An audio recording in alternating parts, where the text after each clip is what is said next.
Autoline After Hours is brought to you by Bridgestone. Your journey, our passion. This is Autoline After Hours with John McElroy, episode 230 for February 21st. Tesla, Dodge, and the UAW. Watch Autoline After Hours live at Autoline.tv every Thursday at 6 p.m. Eastern Time or 2300 GMT. You can subscribe to this podcast for free by searching for Autoline in iTunes, Stitcher, or by following the links on our website.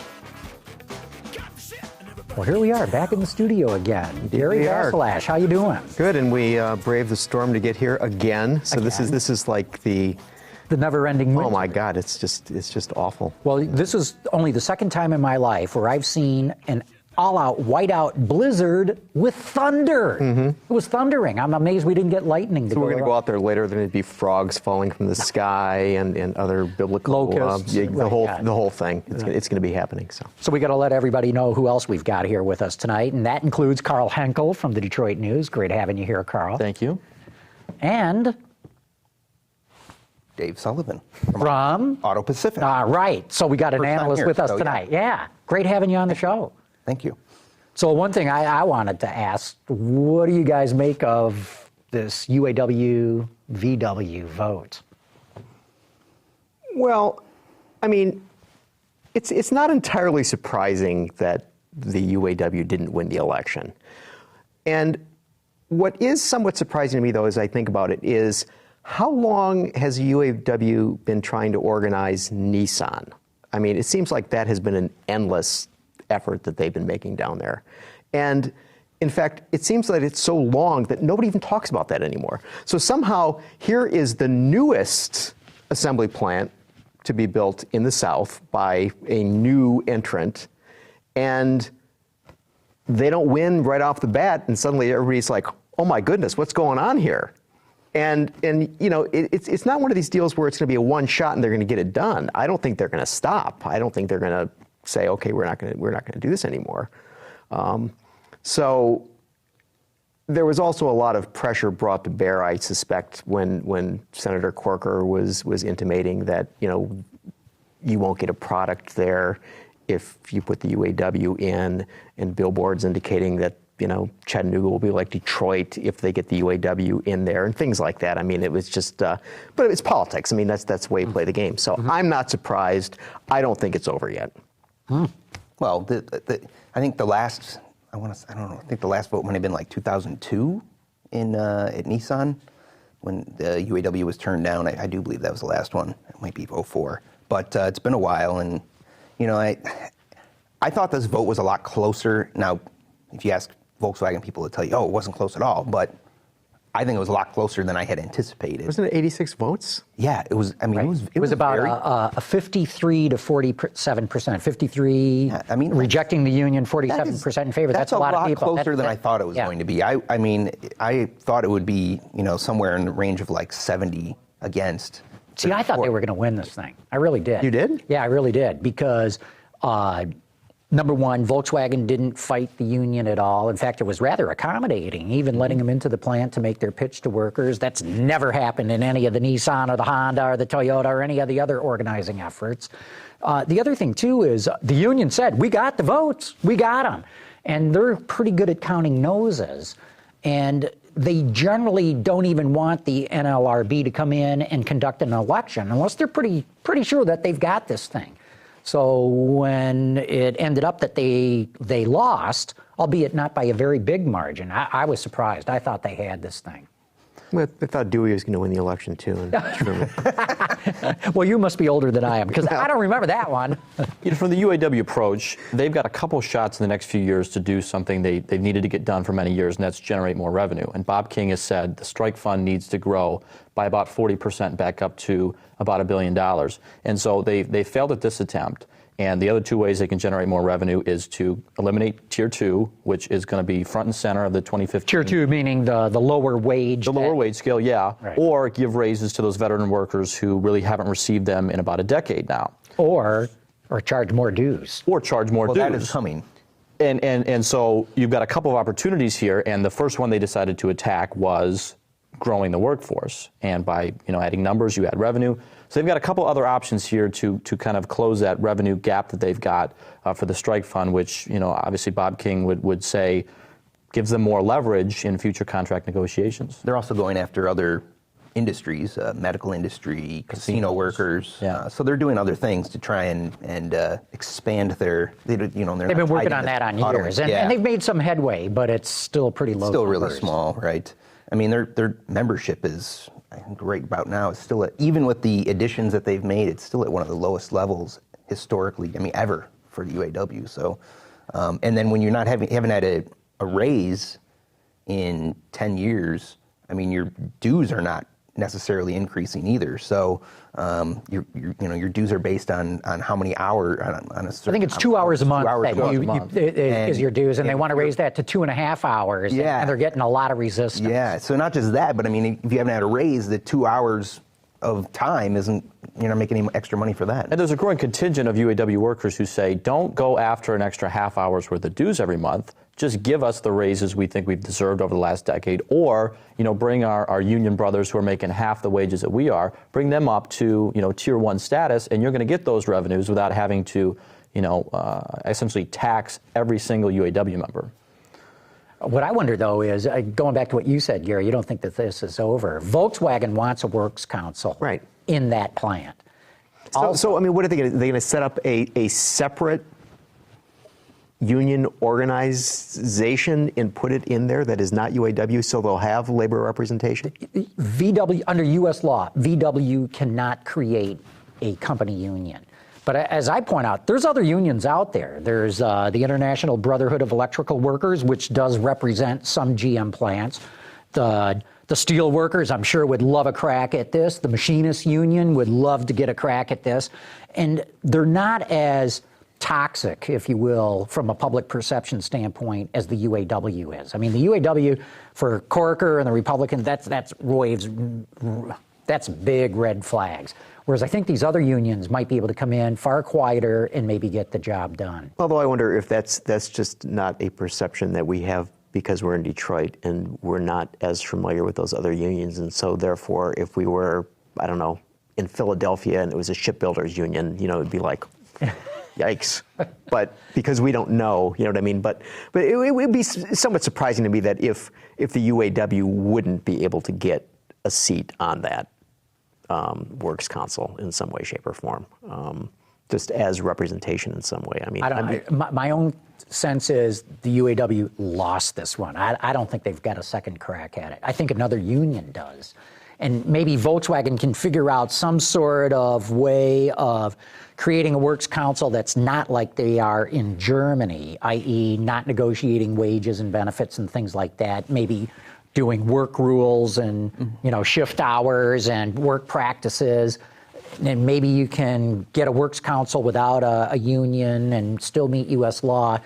I don't know how it's going to work out, but my guess is the UAW had it shot. I think if they came up with, if there was a union that came in that wanted to be, I don't know the right word, but maybe a more submissive union to the company and were a little more friendly, not necessarily all talking about, we want to bring back the jobs bank or something ridiculous like that, but they were a little bit more, we want to work with you, we want to do something radically different.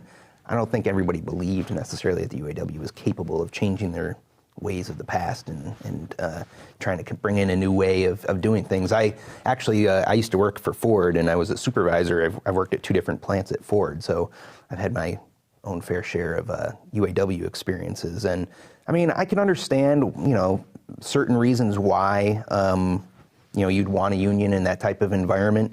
But on the other hand, I also saw lots of ways that there were people that were very upset with the way, the political processes that happened in the plant and the waste and the bureaucracy and, protecting the 1% of the people that, maybe everybody in the majority felt like really shouldn't have been working there anymore, but legally they had to give them a voice. So there's a lot of, I could see both sides for it, but I could also see that maybe Volkswagen would want to do something a little more innovative and something a little different than the traditional, what UAW was offering. There was a story a month or so ago in the Sunday New York Times Magazine about the Harley-Davidson plant in York, Pennsylvania, and Keith Wardell, who used to run JCI, is now the president of Harley, and basically, and it was a economic story, and basically the story was how the UAW workers at that plant have been sufficiently innovative to, in effect, help save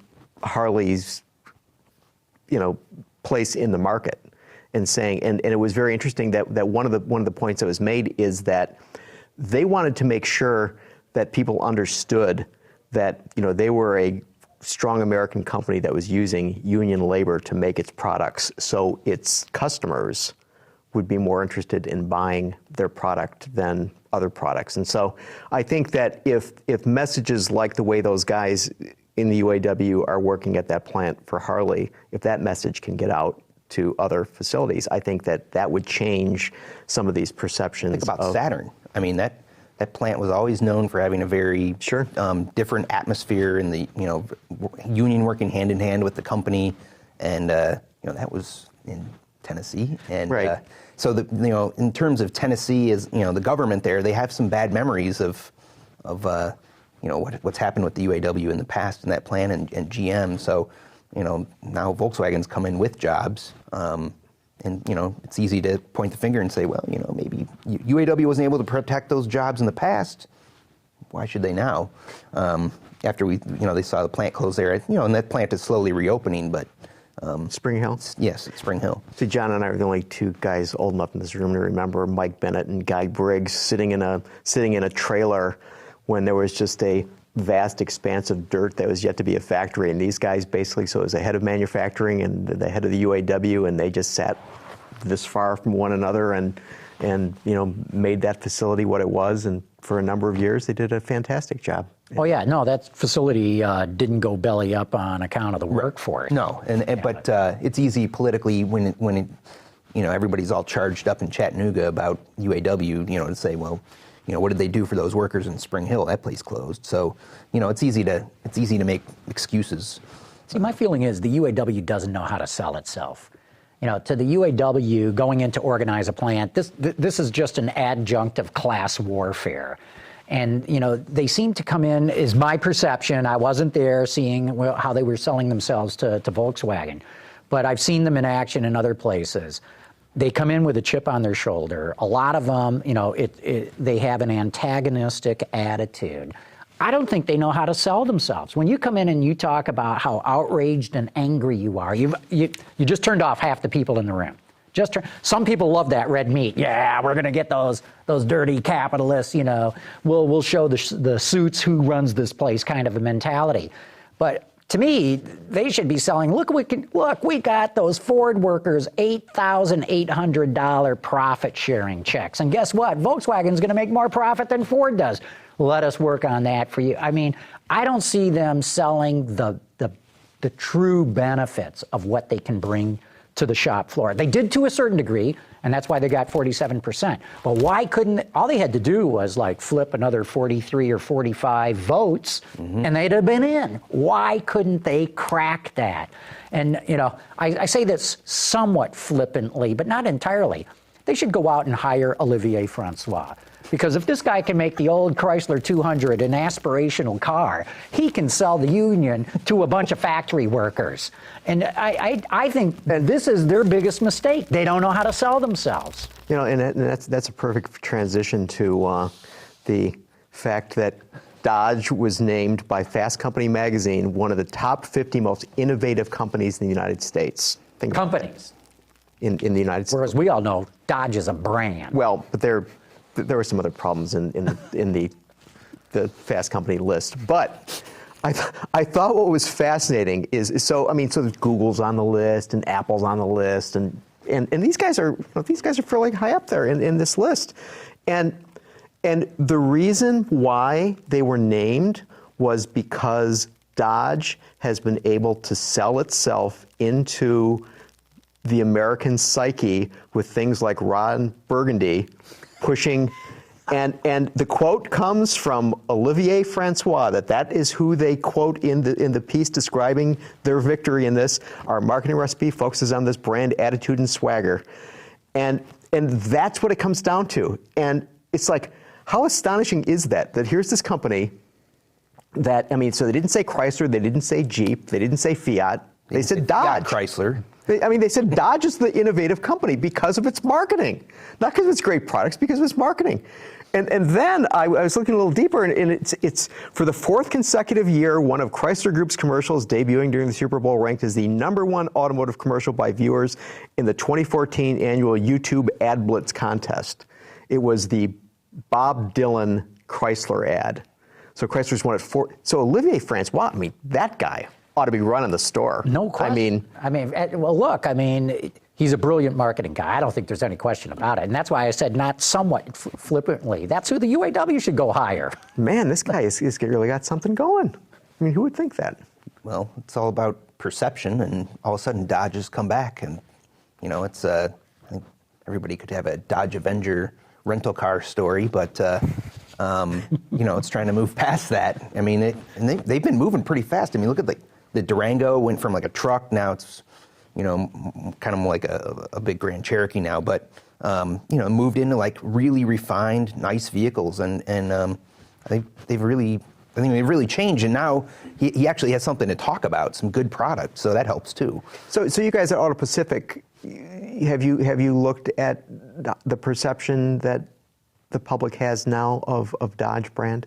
It's still a bit of a struggle. I think the problem was with the brand is that when they separated from Ram, when Ram separated from Dodge, I should say, they took all those loyal pickup truck buyers with them with that brand.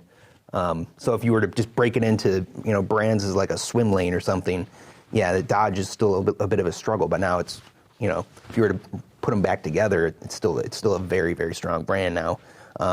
But people still call it a Dodge Ram, even though it's not. I still do it every now and then. It just trips off the tongue that way. And I think that's part. Is in terms of the brand, there's still a lot riding with that. And I don't think that they're going to complain too much. You call it a Dodge Ram, so. That's right.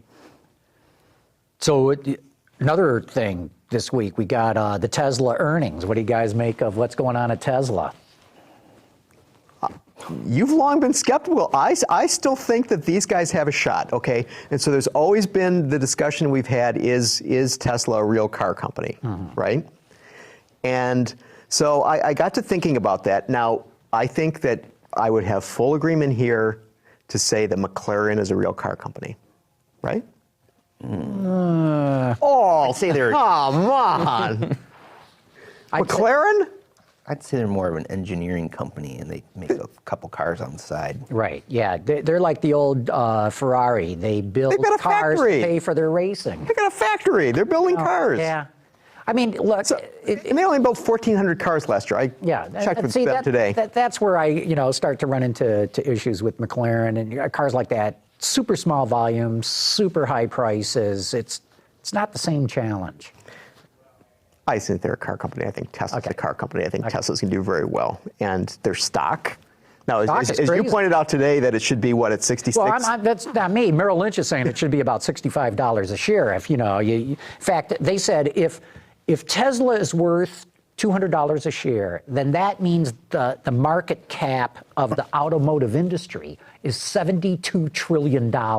Because size to what it is, that's what the rest of the industry would have to be. But that's valuing it as a car, not valuing it as something else. And I think that Elon Musk would make the argument that it should be valued as something else. Do you see? So you can't. First, you can't let's make that something else a profit, because they still haven't turned a profit. But they're getting there. They've narrowed the gap amazingly well. Yes, I would agree. And then I thought it was interesting in his letter to the shareholders how he was talking about how when they start selling the cars in China, they're going to sell the cars in China for what they sell the cars for here. And when they made the announcement, they did an actual breakdown Right. Of even though every, it doubles the price. But they pointed out every element that Right. they're not charging. they're not making it's taxes. Right. So it's a comparable sort of thing, right? So Elon is basically saying that he believes China sales and Europe sales are on fire. It's like the number one selling car in Norway or something like that. Which isn't saying much. Oh, But come go on. ahead. Somebody's got to buy the damn cars. All right, so he's got those things. He's had a capacity constraint in terms of batteries, and next week they're going to announce the Gigafactory where they're going to start building. I thought he needed money to do that. He'll get money. Well, that's why to do that. Apple paid a visit. Yeah. Right? Right. See? Not a car company. You recycle all the old iPhone batteries and turn them into car batteries, right? So once he gets this thing going, and then they have the sport utility vehicle, and Musk said that he believes within 3 years he will have a mass market affordable electric vehicle. Now, if we were able to have that mass market affordable vehicle have the same sort of range that you can get with the Model S, so we're talking just 200 plus miles, right? Yes, if you get the premium battery package, the P, they're the 85. 85 kilowatts. Well, then at $110,000. but that's even higher than 200 miles.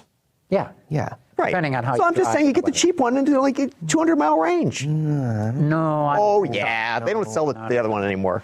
It's going to happen. You're skeptical. You wait and see. I think the real question is, though, if you don't believe that Tesla's a real car company now, where is that point at which... Yeah. No, so let me clarify. What I've said all along is I'm amazed by Elon Musk. I admire the guy. I really like him. Number two is the Model S is a brilliant execution. To go from 0 to Motor Trend Car of the Year is really something. What I've said all along, though, is... Tesla's had the luxury electric segment to itself.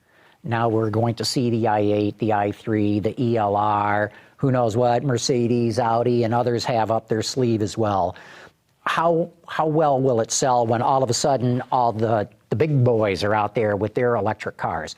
And I've said, Elon's got to generate a lot of money to come out with this mass affordable car. And at some point, the company's got to generate the cash to be able to do that. Now, it is generating cash, but it is losing money. I think they'll pass that point. But I've said all along, I want to say in 3 years, Tesla proved it beyond a shadow of a doubt. They're here to stay. And then in those 3 years, we'll start seeing hydrogen cars coming out. So will Tesla look like old hat technology? No, don't forget he makes spaceships. He knows all about hydrogen fuel. Yeah. See, this man's got it all. He's a very clever man. Yes, I know. I'm a loyal PayPal user. He got me hooked on that. See? So. Yeah, but that's a whole new investment because then he'd have to do a fuel cell stack too. So, and he's already said hydrogen is a this is it. So, this is it. Right. Yeah, he thinks it's silly. And he might be right. I'm not sure at all that the world or any one country is going to put in a whole hydrogen infrastructure in just a few years' time to steal the battery electric market. Yeah, if you talk to Toyota and Honda and other OEMs, they'll tell you that they really see EVs as a stepping stone, as a marketing experiment on how to market these things as we go to hydrogen. If you look at the regulation coming in California, hydrogen is coming. We don't really have a choice. It's coming. It's being mandated. So, not specifically saying hydrogen, but the way that they've put the law together, it's coming. So, and there's, you don't really hear the automakers saying, getting all upset about it. They're actually all partnering up together in some way, shape, or form to, divvy up the costs on developing these stacks. So, they really see this as the next thing, not electric vehicles. Had electric vehicles for over 100 they're electric. years. The difference is, do you store your energy in chemical form, i.e. batteries, or do you store your energy in liquid form, in this case, liquid hydrogen? And, it's very hard to store energy in chemical form. Yeah, well, the part of the thing, too, is you have to have that fast refuel time in California. So that's the other thing that's driving hydrogen, and that you get the maximum amount of credits when you have that. And so with hydrogen, you can fill it up basically as fast as you put gasoline in your car today. And that's the main reason. Right. There's no battery pack swapping or expensive, infrastructure. I mean, yes, hydrogen is an expensive investment, but in terms of like swapping battery packs or anything, there's nothing complicated like that. Right, but you got to manufacture hydrogen too. Yes. And manufacturing hydrogen, by the way, takes energy. Yeah. So what energy are you going to use to manufacture your hydrogen? But we have plenty of natural gas. Well, we do. But, more than likely, it's going to be using electricity. And we do have an electrical grid. So I don't know. I think it's going to be fascinating to see how this gets resolved. See, and to the point of the other guys getting into the EVs, that this actually could play to Tesla's advantage in its first mover position because, okay, there are lots of other companies that are making hybrid cars, and what does everybody think of when they think of hybrid cars? Prius. So they were basically first to the dance, and they remain there. Tesla's got this advantage that they can basically say, guys, we've been doing this. Now we're on our fourth vehicle, and we know the technology, we understand the technology, and therefore, when you're looking at that new vehicle, you don't want that i8, you want to buy a Tesla. You could also down the road say that Tesla arguably made, as of this point, the best electric car available to the market. And if they came out of the gates and made that, what kind of other innovations could they be working on? The comparisons between Tesla and Apple, people like to make those all the time, but I mean, think of the lineage of products that Apple had. And if Tesla is anything like that company, even somewhat remotely, you have to think that they've got a longer term approach than just the EV market. And I'm sure you're right, Karl. The only difference is the investment to do an iPhone, I think, is vastly different from doing an investment in a Model S. I mean, a Model S has an iPhone in it just to begin with. But you can almost draw a parallel comparison because the iPhone is really the expensive. I mean, you can get a less expensive smartphone. Say, okay, the iPhone is the premium, and it's from this company that's billed as this very innovative and trendy, and everybody wants to be seen with one. Well, Tesla is kind of the same way. Kind of really first to market with not really first with an electric car, but really first to market with a really cool one that everybody wants. Everybody wants, and it costs a big premium over a Nissan Leaf. Okay, but and if you look at what's happened with Apple, they kind of came out with that, with the iPhone, and then the iPad, and now, investors on Wall Street are going, well, what's next? The TV's not enough for us. I mean, it saw stock price drop $200 from its high. I mean, what's next? I mean, Samsung's eating their lunch. So, the majority, 80% of the world runs on Android. What happened to Apple? And could the same thing happen with Tesla? And that, what I'm saying is that you could move to hydrogen, and I'm not talking in 3 or 4 years, but everybody could move to hydrogen, and Tesla's still back doing batteries. They could be the Apple in a few years. So that's something that I'm getting at, is that everybody, you just put all your eggs in one basket in one technology, you could be in trouble in a few years. And I think that there's a perception out there too that to be a real car company, you have to sell X number of cars. But as we pointed out here, there are many car brands or car companies that don't sell that many. And to your point about Apple and their market share versus Samsung, I mean, you can get away with selling a small percentage of the marketplace, your product, and still be considered legitimate, the best, legitimate, and make massive profits. Right, yeah. because the Android iOS comparison, I mean, you can basically go to CVS right now and buy a phone and get an Android operating system on it, and so that counts in your 80%. You can't buy an iPhone for under $100. I mean, you've got to make an investment. Apple is making more by selling less than it would if it were selling more. Okay, and then if you look at the PC market, that the Apple share of the PC market has actually increased while all of the mass brands have decreased. I'm just saying, we're not here to talk about computers. I'm just saying, but I'm just saying that. So no, but to the point of what I think what Karl's saying is that if you look at what Apple has done is they came out with, they didn't have the first. They really didn't have the first smartphone. So the first player, they made a better player and they charged for it, and they've consistently charged for their technology, and have kept doing that and kept refining it and kept developing it. So you might make the argument that Tesla is in a similar position in terms of the auto industry. It will make a better, more desirable, more appealing vehicle, and going forward, they'll continue to the technology. So, we've gone from the generations of iPods to the iPhone to the iPad, so you have these variations. So maybe what we're going to do is we're going to go from, what do they call the Elise when they put the first Tesla? Oh, yeah, the Roadster. The Roadster. So then you went from the Roadster to the Model S to the Model X to the Model whatever it's going to be. And again, it may be very Apple-like in terms of the way they're going to make this highly desirable. Franz von Halseren is going to go out there and design something amazing, and we're just all going to love it, and they're going to have such a beautiful interface on the inside of that car. In terms of just putting the aluminum body together, it's just like, okay, that's a factory, we'll just build them. But it's what goes inside. So just like a phone, so it isn't necessarily just the case that contains the iOS. It's the whole experience. So that's where I see the analogy. But, in terms of like the other way, you could look at the other, this is a very small comparison, kind of going off on a tangent, but when you look at like Tesla with their own unique charging, it's kind of like Apple too. Like you have to have a special plug, Only works with Tesla. Only works with Tesla. It's the same kind of thing with Apple. Oh, we got to have a lightning connector, whatever. Yeah, but they had FireWire, and now everybody has FireWire. Maybe. We'll see. Well, people say lightning. Oh, that's so thin. That's so small. Oh. It's better than the micro SD port. Come on. Hey, we got more to get into, but let's take a quick break right now because, Ben, we got to give a shout out to our good friends at Firestone.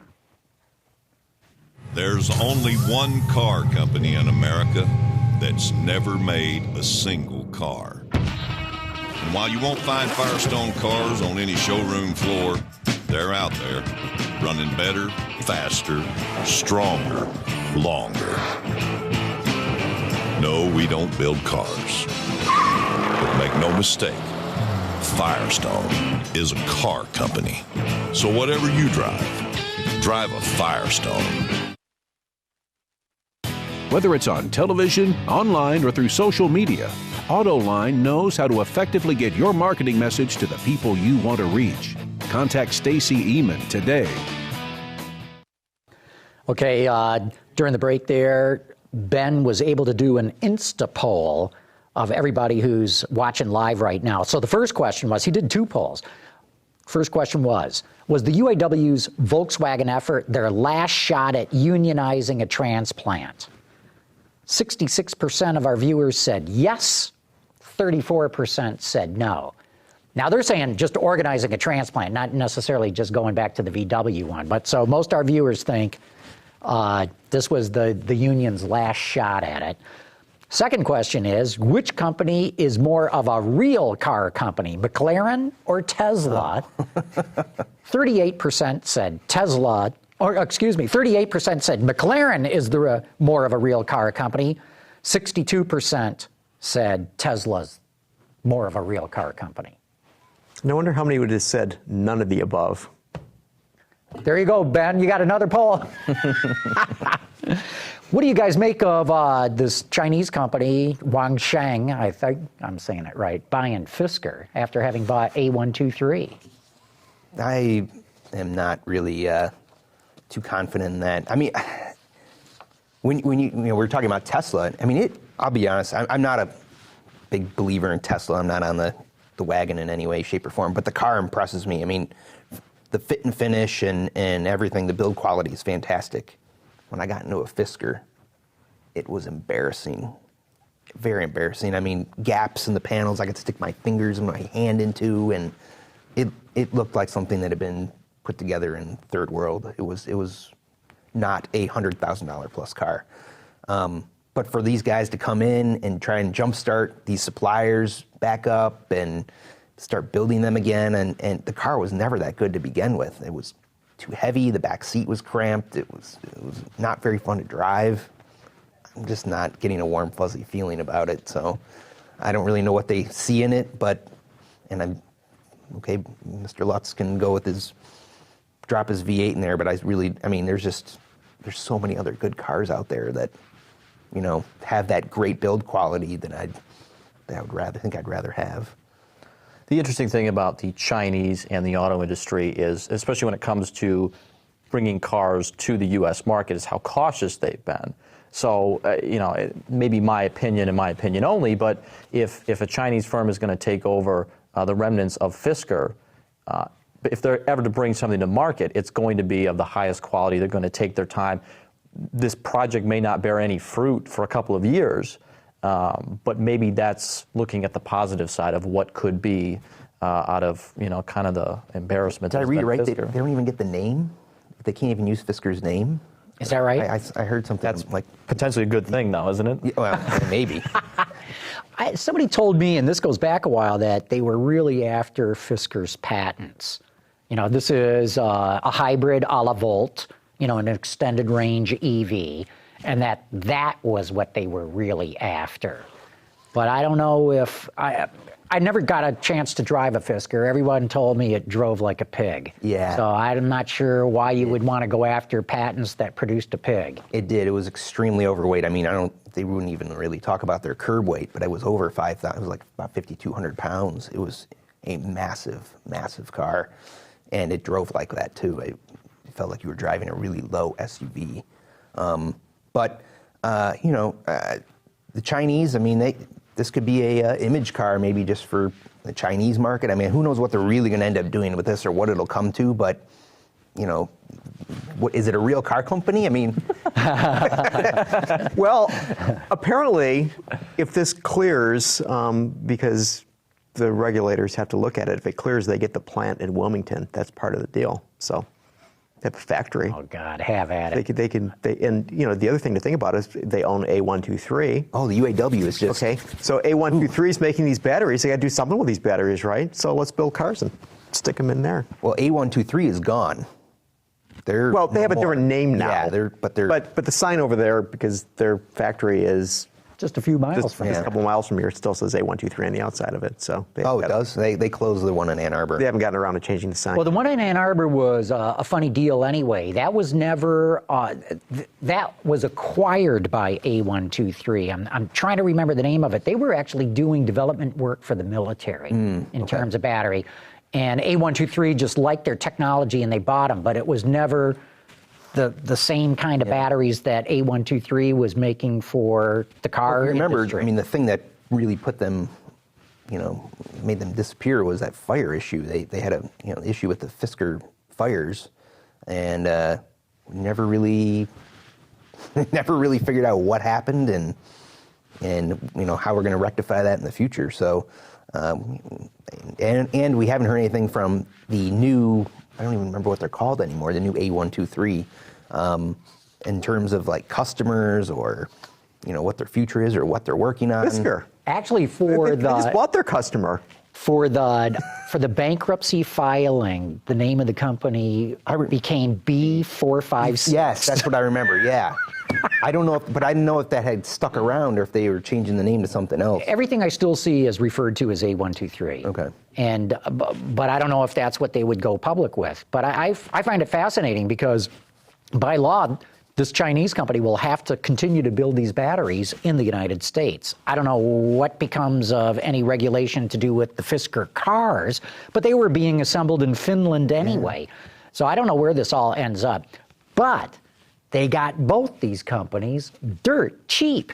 I mean, in the bidding process, especially for Fisker, it got bid up to what, $147 million? $149.2 million, but that was 6 times more than Fisker originally thought it was worth. For the bankruptcy. Right. Right. But I'm saying, imagine getting a fully developed and designed car. We can argue over the attributes of it, whether or not, but it meets all the FMVSS, it meets, all the, everything. Done for $149 million. That's cheap. And Lutz likes the car. Cheap. Remember, he didn't like the powertrain, but he likes the car. Yeah. It has a lot of old GM parts in it. So, right. But but why it sold is everybody loved the styling, the exterior styling on the car. Justin Bieber had one. Justin Bieber. That may be the best argument not to buy one. I think that's worth $149.2 million right there. I mean, come on. The Biebs. Speaking of fires, though, I mean, we talked about the Tesla fire and the great consternation that everybody had. Oh, the world is ending. Teslas are lighting on fire everywhere, and Interesting. The Porsche 911 GT3s are lighting on fire. Yeah. And In fact, the factory's calling everyone, say, don't drive. Don't drive. I mean, when's the last time there was what was that? Remember there was the GM midsize SUV that there was a suspension problem for, and it was like they sent out the don't drive warning, we'll flatbed this to your local dealer to get it fixed. It's destroying knuckles or something. I'm the only one who remembers this. No. Yeah, I don't remember. There's too many recalls. I can't even keep up Too with many it anymore. recalls. Are there too many recalls? There are too many.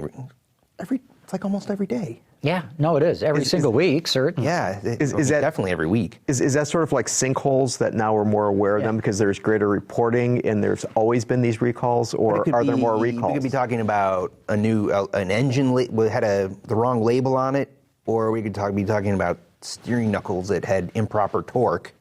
I mean, there's no way to differentiate between like the severity of them. So it's like, at some point, don't we have to have kind of a threat level recall system where, System orange. This is a yellow. Essentially a color-coded system that tells you whether you should drive your car under this recall or whether you can wait and bring it in, 6 weeks from now. Because I think you're right.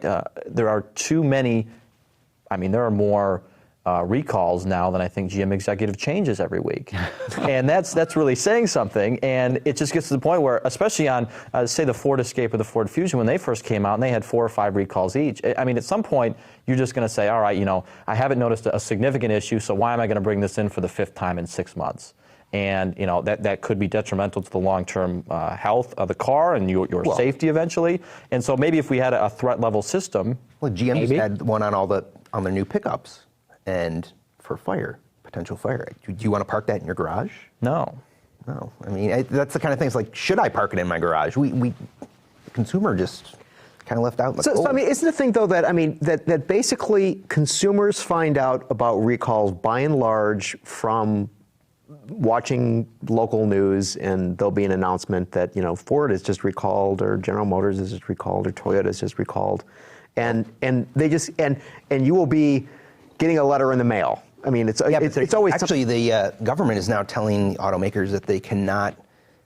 They traditionally send out a mailer to you by snail mail, right? And it looks like junk mail, and most people throw them away. Well, now they're going to have to change the way that envelope looks, so that people don't mistake it as junk mail. Sure, but I mean, my point is that by the time somebody gets that letter, they've already been, watching. Devin Skillian's been talking about, that there's been a recall by, Toyota for the umpteenth time or whatever, and so the person doesn't really know. But if we had your color-coded thing, that he could say, Toyota announced a yellow level recall today or a red level recall today, and so then the person who owned the car could actually have some peace of mind as to whether or not you could park it in your garage or let your kid take it to the prom. Yeah, my point was, you can get that snail mail. You have no idea. It could be an engine label, or it could be a do not drive this, but you've been driving it for a couple weeks, and you think, well, I've been driving it already. Yeah, my car's fine. My car's fine. Right? Or you think, boy, I had that particular smell. It smelled like something was burning. And open your garage door, and there's... It's only with Teslas, so. That's true. Or Porsches. It's damn bad. Hey, why don't we get to some of the audience questions, because we got a whole bunch of them coming in. And so let's see. Rum and Coke says, Mercedes sells a lot of diesel MLs and GLKs. Do you think any domestic manufacturer would consider more diesel SUVs besides the Grand Cherokee? Yes. Yeah. I think there'll be more diesels. Mm-hmm. Let's see, I'm sure you guys all had the story too of they just made the diesel Ram 1500 available to dealers and got 8,000 orders like that. So if that's all it is for the year, then we'll say no big deal. But if they keep racking up 8,000 a month orders like this, that's significant. I think, go ahead. No, I was going to say that 8,000 in the initial weekend is a good deal, but it's kind of like any time a new car comes out, the highest level trims are generally having a higher take rate than they will long term. So, I question if that's going to be something that is able to stay the course or not. Do I think that they're considering it? Yes. Do I think we'll see it in the next 2 or 3 years? No. I think that's probably a longer term solution. But I definitely do think that that's on the table. And you do have to consider, too, the different kind of consumers, a Ram truck versus an SUV, and what they're actually looking for at this point in time in the market. If you take a look at like a Chevy Equinox, if you were to put a diesel in there, versus say a ML, the buyer is completely different. They can afford the extra money for the diesel engine. They can afford, just a few weeks ago, diesel was $1 a gallon more in Ann Arbor than regular grade gasoline. So there's a price difference too. So for a consumer, for like a Chevy Cruze, they're probably used to buying 87 octane fuel. They're used to getting a little bit more car than what they're probably getting with the diesel Cruze, the base model, for the money. So it's a higher percentage of the transaction price for say a Cruze buyer or an Equinox or a Ford Escape or something like that. So it's a tougher sell. For those people, they're not buying it to save money on fuel. They're buying it because they love the torque. They love the way it drives. But what if we were talking about the Durango earlier and how that vehicle's been so elevated. Doesn't that seem Grand Cherokee, sticking the Durango? We've got the new Escalade coming out. Wouldn't it be interesting if they had that as an option? Suburban buyers. I think the big body on frame type SUV buyers would be more likely to go for a diesel. And you think so you should cover GM. How is the Cruze diesel doing for them? You got any sense of that? No, not at the moment. I think the expectation was, and correct me if I'm wrong, 10 to 15 or 20% tops. It was really low expectations. Really low expectations, and I would expect that is probably depressed a little bit now when you talk about diesel. 20% is okay because Volkswagen sells about 20% of their cars are diesels. But I would guess at this point that it's much lower than that, just based on where we've been in gas prices. And you're always going to have the 3 or 5 or 7% of people who want a diesel-powered car or truck or SUV. It's whether or not you can get the additional 3 or 5 or 7% that makes it a profitable proposition. And I don't necessarily think at this point on a car or on a compact or mid-sized crossover SUV you're going to get that. But I do agree on the larger body on frame SUVs and on pickup trucks. That's probably where more of the emphasis is going to be. Okay, Amato Arceo says, on the opening day outside the Chicago Auto Show, some people were handing out flyers stating Nissan is unfair to its workers. I did not see any other flyers being handed out regarding other automakers. Yes, they did that last year.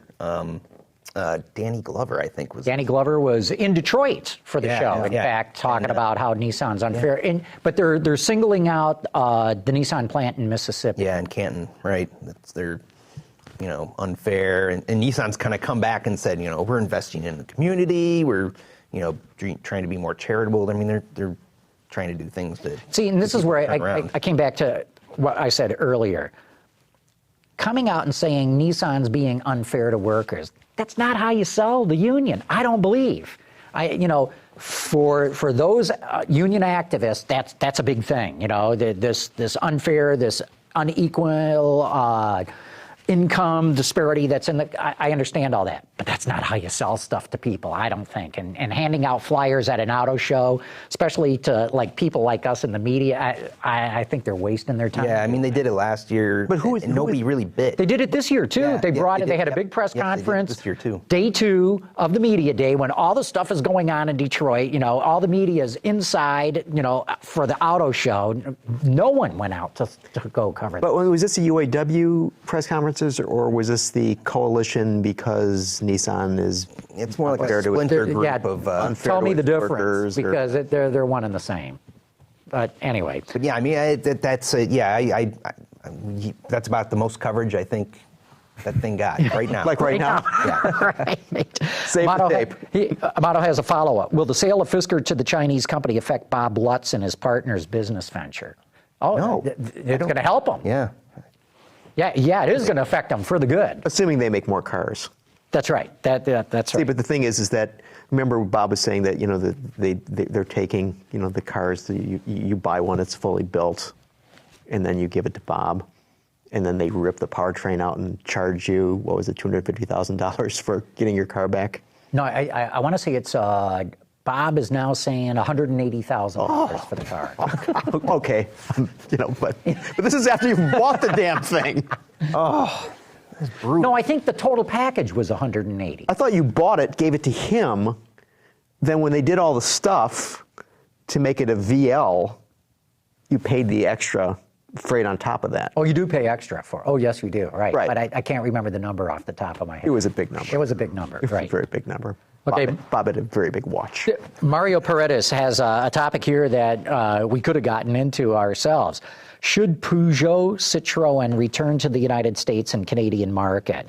Both brands have a long history. They've got a fresh lineup of vehicles that would resonate with buyers, especially now that the Chinese bought a big chunk of the company.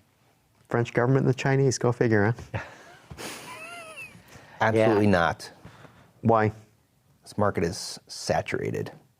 I mean, think about geographically the size of this country, the amount of dealers you'd have to have, the service these vehicles. But that's not going to stop the Chinese from coming in. It has so far. I mean, they're not really, They haven't been ready yet. They're not ready yet. But I mean, this market is saturated. We just It have, is. We have too much. We have too much, and there's people who are on that argument that when Detroit was going through their difficulties a few years ago, that maybe a few other brands should have been chopped at the same time. I mean, it's all kind of, I just don't know if there's room right now. I mean, you look at a lot of the French brands sell cars down in Mexico, but I mean, everybody's market share is so small there. Nissan has 25% of the market in Mexico, but you could buy almost the majority of cars that you can buy in Europe and Mexico. But doesn't mean it makes sense necessarily. So I'm not really convinced it's a great thing for here. When I think of Peugeot, I think of bikes. So Yeah, bicycle yes, bikes? Bicycles, yes. Mm-hmm. That's about, I think, the only thing they really sell. You think Peugeot, you think bicycles? That's the thing that Americans think about now. They don't think 308s, they think No. 10 speeds? No. Speaking of the Chinese, Gallup just came out with a poll about American perceptions of the Chinese. And Americans see China in the same, mostly unfavorable way they did in early 2013. 43% of U.S. adults say they have a very or mostly favorable opinion of China, while 53% see it very or mostly unfavorably. So more than half the country, or approximately the number of people that voted that no.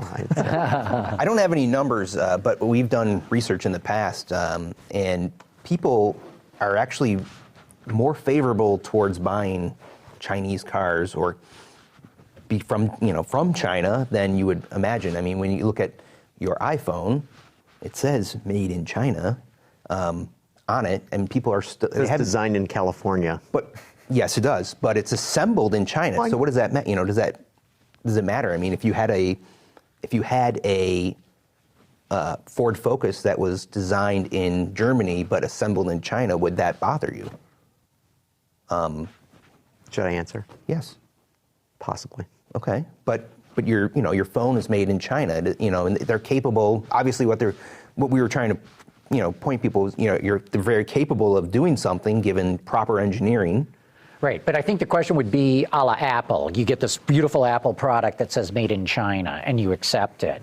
I think if you had a Honda, a Ford, or a Mercedes that was made in China, you'd accept it. But if it was a Chery, Geely, or something like that, you might go, whoa, doggy. Right. I'll wait on this one. I'm not so sure about that. Okay, but now, you remember when they started, like Toyota and Honda started building cars here at the start?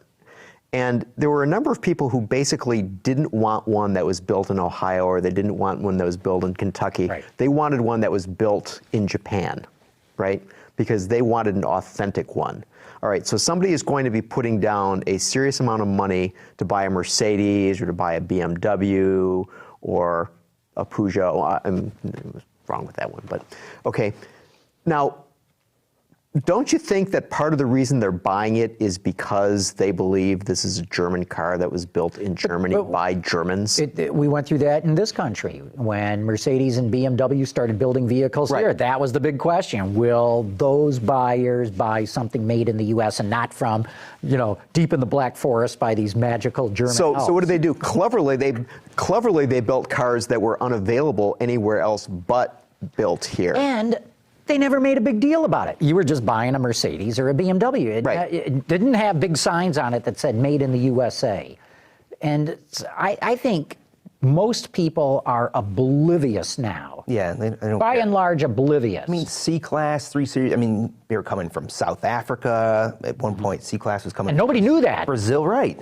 But, I mean, they were doing it anyway, and it didn't bother anybody. It's all about that perception. So As long as the car is good, yeah. Isn't the major difference between a Chinese-built car and one built in Germany the history and the tradition? And if you're to have one in China from a company that you may not have heard of, it's a completely different situation than saying, all right, is my BMW built, overseas or in the U.S.? I think there's a pretty stark difference there, where someone looking at a car that may be manufactured by a Chinese manufacturer will say, it's not the same thing as a German-built car built in Germany. So that's why you start with buying Volvo, and then you can make Chinese Volvos and then bring them here and slowly get people's perception. Well, remember, up until right now, all the Fits sold in Canada are being sourced out of China. Yes. I've never heard any big uproar in Canada. I think they stopped doing that. Well, because they've got the plant in Mexico now, and they're going to start sourcing it out of there. And they're more as of right now. They're more free thinking there in Canada. I just think that the public, by and large, is oblivious. And so if it's a Honda made in China or if it's a BMW made in South Carolina, I think the public perception now is, and this would not have been true 20 years ago, but now it is, oh, I know Honda made sure this was built right. I know BMW made sure this was built right. So I'm still buying the real McCoy, even though it may not have been built in the home country where that car company comes from. So let's say you had a choice right now and you're going to buy a Civic. And you wanted a real hot Civic, and you were going to, okay, and they said, okay, here's one that was built in Suzuka, and here is one that was built in East Liberty. What would you go for? Dead air, come on. Yeah. They were making them in Canada for a while too. No, forget that. Yeah, okay, he's giving you the choice. Sorry, I'll go with Indiana. That wasn't a choice, but it's the only place they make them. Well, they used to build them at East Liberty, but yeah, you're so dating yourself.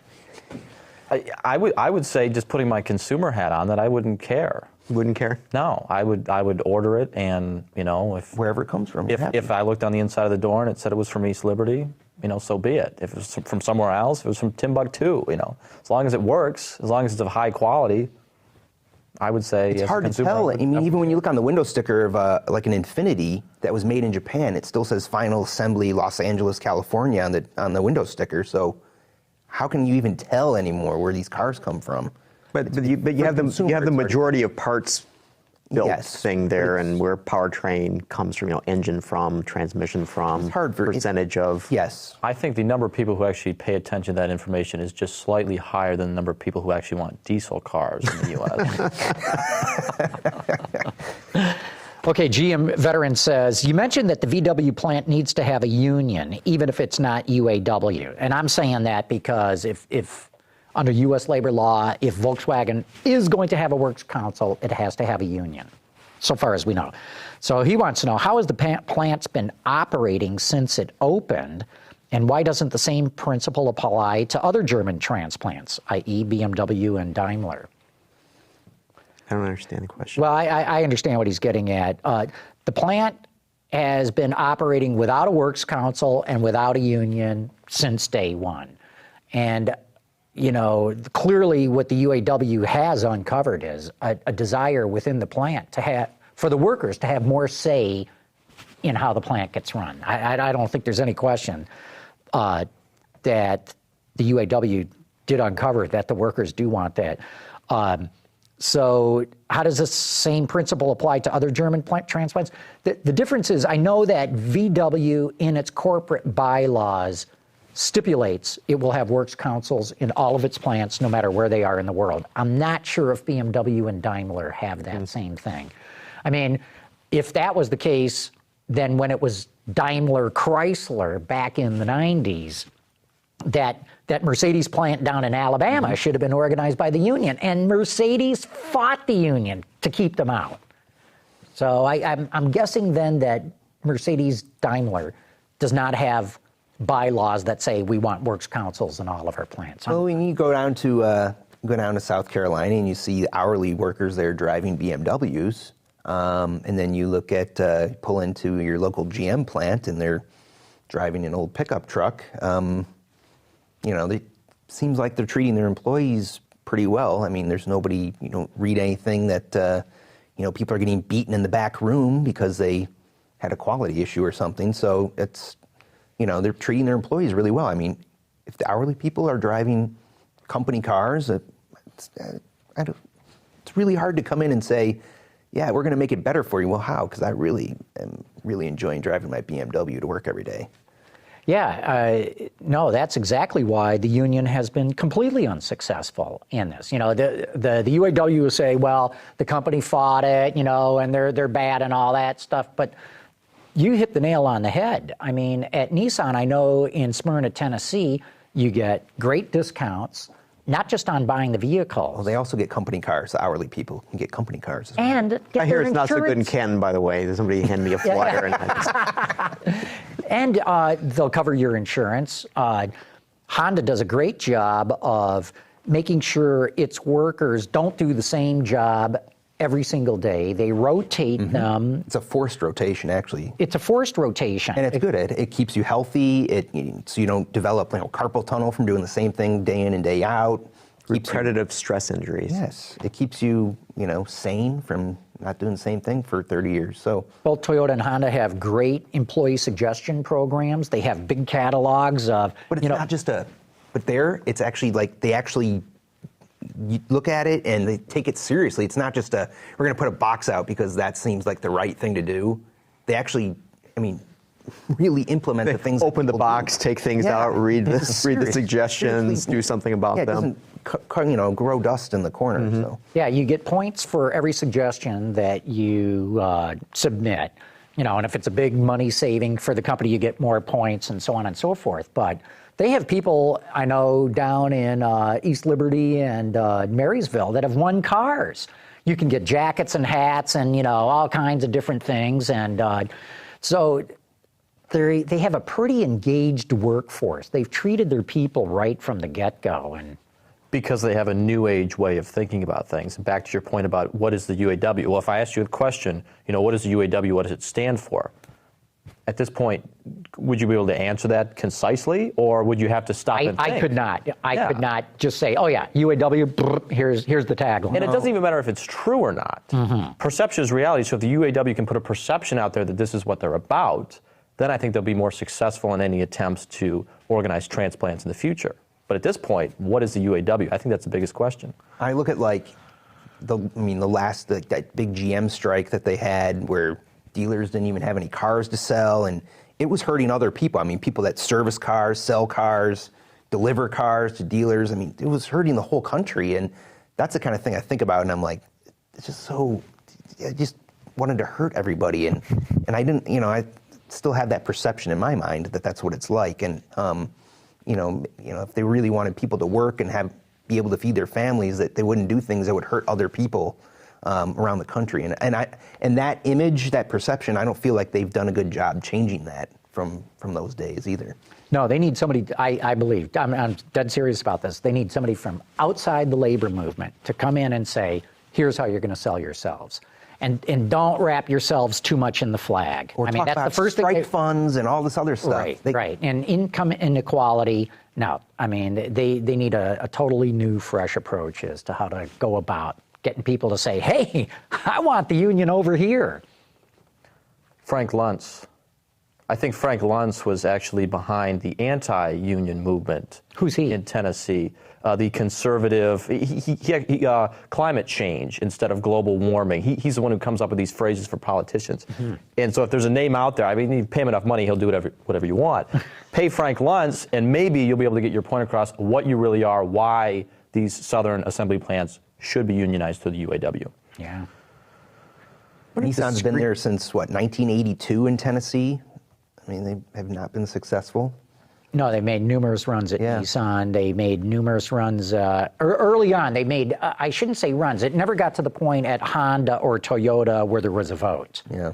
But they did try organizing efforts there, and just weren't able to crack it. If it were really a huge problem, wouldn't these auto manufacturers have trouble retaining employees? Wouldn't they be dealing with, torch and pitchfork situations where we want a union, we want a union? Wouldn't you be hearing about it on social media or Twitter of look at this horrible work environment, I'm, putting it on Twitter and, it's a health and safety issue. I mean, I don't hear any of that.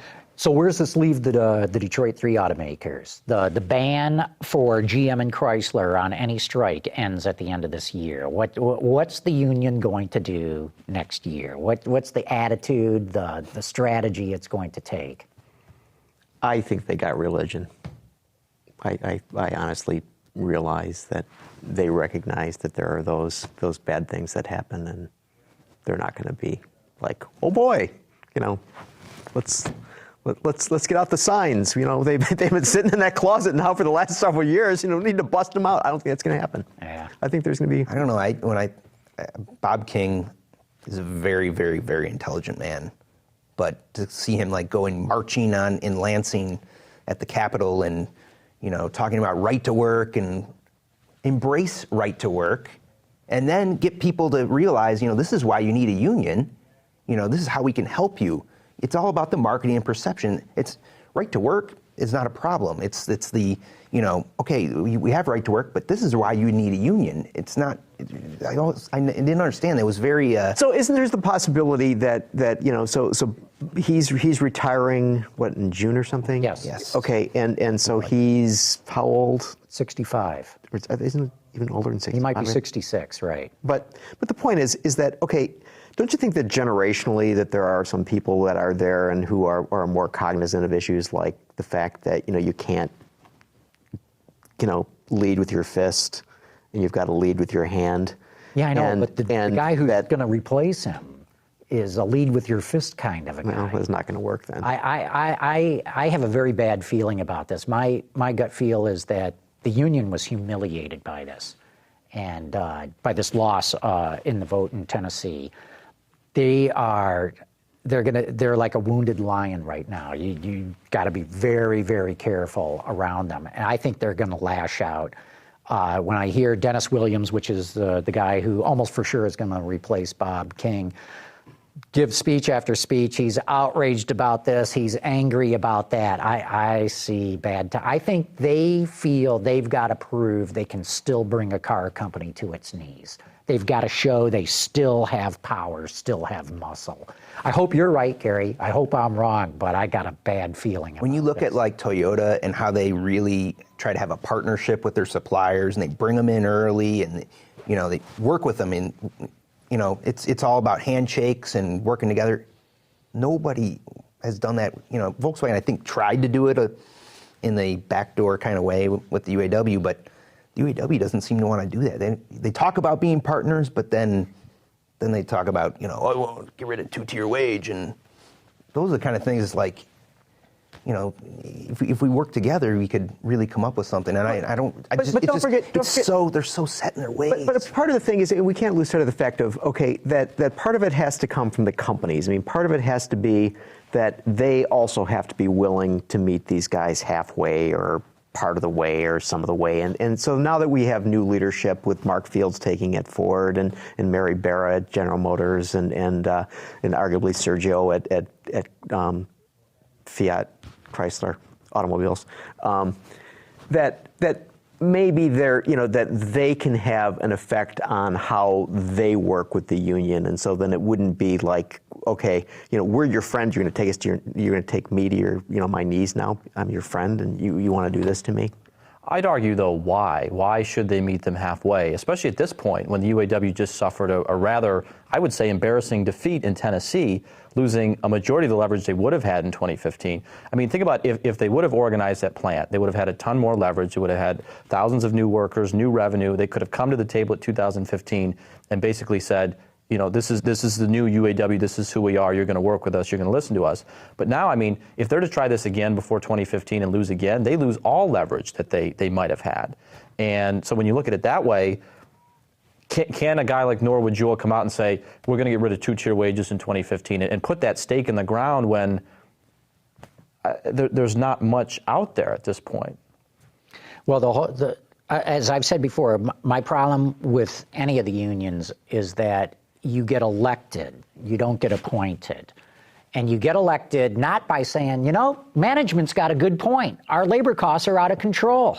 You don't get elected that way. You get elected by saying, we're going to throw those ties who run this place. We're going to get rid of this two-tier way. We're going to blah, blah, blah, blah, blah, figure it, And every time you sign a contract, you start working 4 years hence on how to make it even better contract.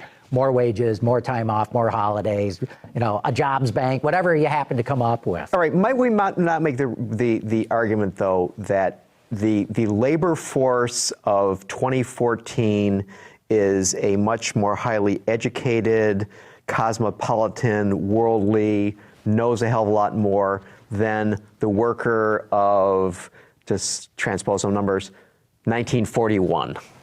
Sure. Okay? Sure. And so they're aware of the fact that there are places in South Carolina that are building BMWs and in Mississippi making Nissans and making Kias and there are a network, there's an engine plant building Toyota engines in West Virginia. They know that there are all these places where there are these other things happening, where there are competitors right here, not something that they have to, they're going to come from overseas, they're going to send ships full of these things. No.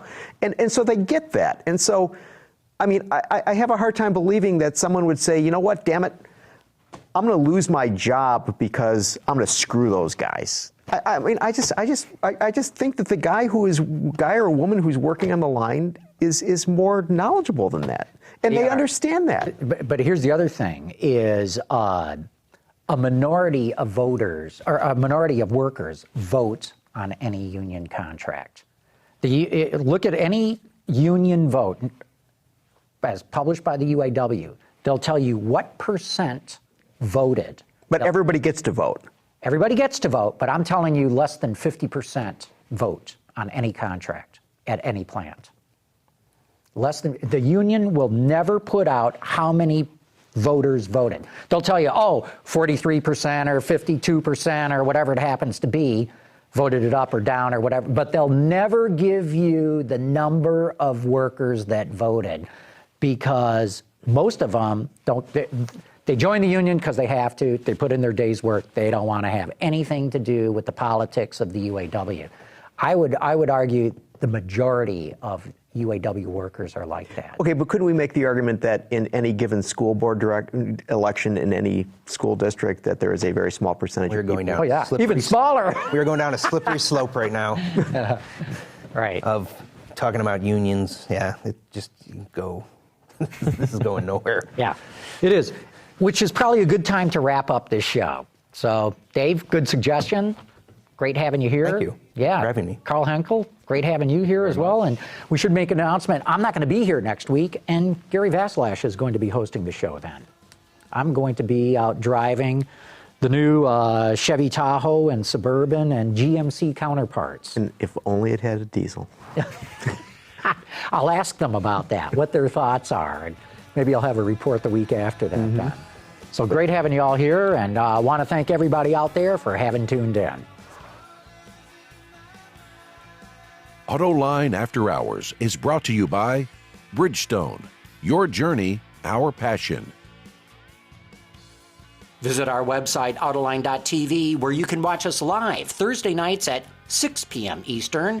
Get your daily news fix with Autoline Daily and in-depth analysis and interviews with Autoline This Week. There's all that and much more at Autoline.tv.